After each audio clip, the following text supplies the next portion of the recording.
Hello. In language teaching, we often divide the skills into receptive and productive. And today the focus is on testing the receptive skills, which means that today you will find out more about testing and assessment options for listening and reading.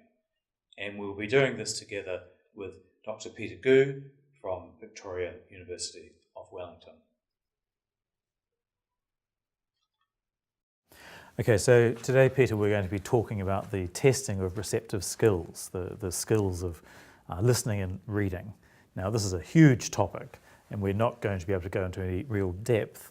I thought it would be useful to start by just giving an outline of the nature of the receptive process. What goes on in the learner's head?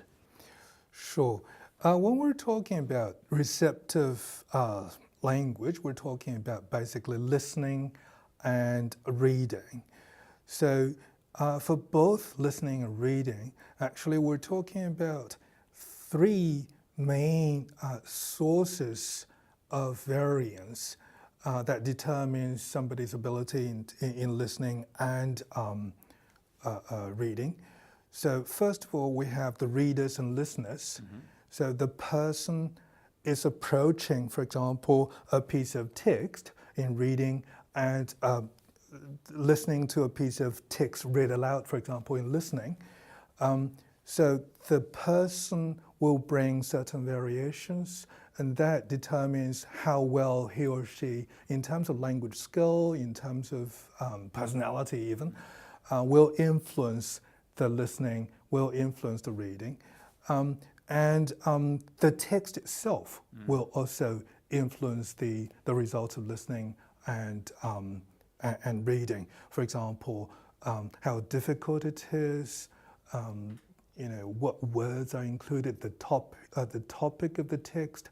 So in addition to these two types of variables, the person variables and the text variables, we're also talking about how skillful the listener or the reader is. So the person variables will determine, we're talking about who is doing the listening and reading.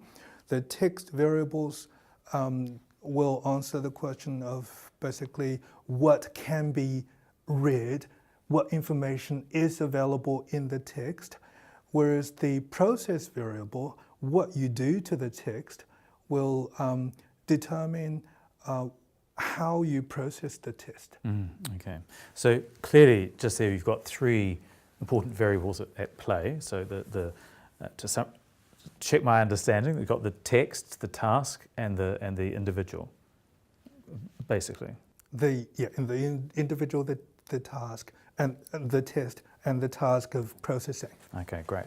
And so let's focus on listening, because we probably can't cover both listening and reading, and there are similarities between the two. So let's break it down a little bit. So when we think about the text, what are some of the considerations that you need to take into, take account of when you're designing assessment or a test?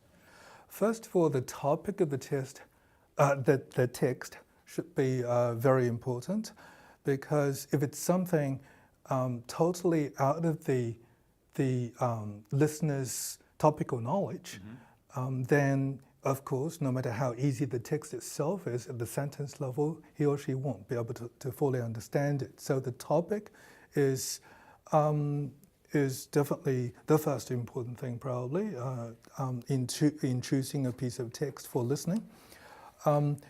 And next, I would say, it's where do you choose the text from, and how do you make up the text? For example, is it a piece of text read aloud on the spot by the teacher, or is it pre-recorded? So these will be the decisions you will have to make before you... And so those ones you've just mentioned about reading aloud, pre-recorded, they're about the presentation of the input. Sure. So we've got decisions about the text, where the text is, the vocab level, the content of it. Then we've got the presentation of the input. And then we've got the response format, haven't we? How they're going to respond to it. Sure, sure. In terms of input, when we're listening, in terms of listening, one thing that you first think of probably will be the speaker's accent. And The accent, yeah. for example, does the listening test include various accents? Is it an American accent or Kiwi accent or British accent, or it doesn't really matter?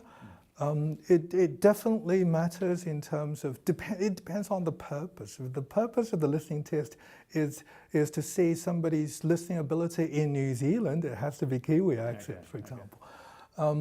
The speed of the listening, the speed of the speaking, the person speaking definitely will influence the listening result as well. So these are the things in terms of the things you need to consider in terms of the input. Of course, in terms of after you provide the input, the listening test will also include the kind of responses you're eliciting from the learners. In terms of responses, you need to consider a number of things when you're designing the test. Do you want your listeners to, for example, simply respond verbally or non-verbally for very simple level, initial level of listening, probably for kids? You want to give them commands, for example, and they can bring you the book and open the door. So these are non-verbal kind of responses you're eliciting from the listeners. And sometimes you want, to give students choices when they respond to your listening test. So do you ask them to read a number of responses and choose, for example, the most common type of response will be multiple choice, given 4 choices, and then only one of the choices is correct, but the choices are read first. So you're not, in that sense, testing only speaking. You're testing the speaker's ability in terms of reading those responses as well. So it seems to me from what you're describing here is you're talking about validity issues. So if you're talking about testing listening and you're showing your understanding of listening by reading, does this cause problems? It does. Depends on your claims. If you claim this is only on listening, then it is a validity issue because you're talking about other things irrelevant to listening being involved. However, when you're talking about validity, you're talking about authenticity of the task itself. It's a matter of how real in language performance, in real language use, we have to separate listening from anything else. In real language use, mostly it's complex. It's not just one particular skill being involved. A lot of times listening, one other skill we haven't talked about so far that is most commonly involved in listening is speaking. So we're talking about listening tests should not only involve one-way listening, which is listening to something and then responding to it, but also two-way listening. Actually, two-way listening tasks are probably more often seen than one-way listening tasks.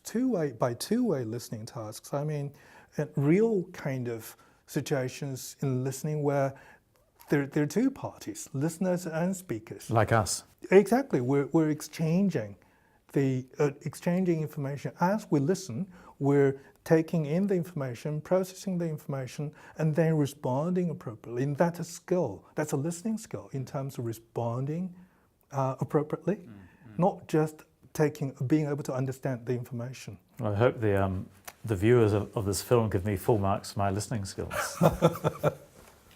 It sounds like this is a very, very complex subject. Sure. Yeah, and a great deal to think about when you are designing a listening test. Sure. There are a lot of details that you have to consider.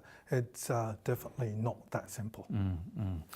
And I think that probably is the takeaway message, that when we are testing receptive skills, listening or reading, there are many, many variables to think about to design an appropriate test for your learners. So good luck. Thank you.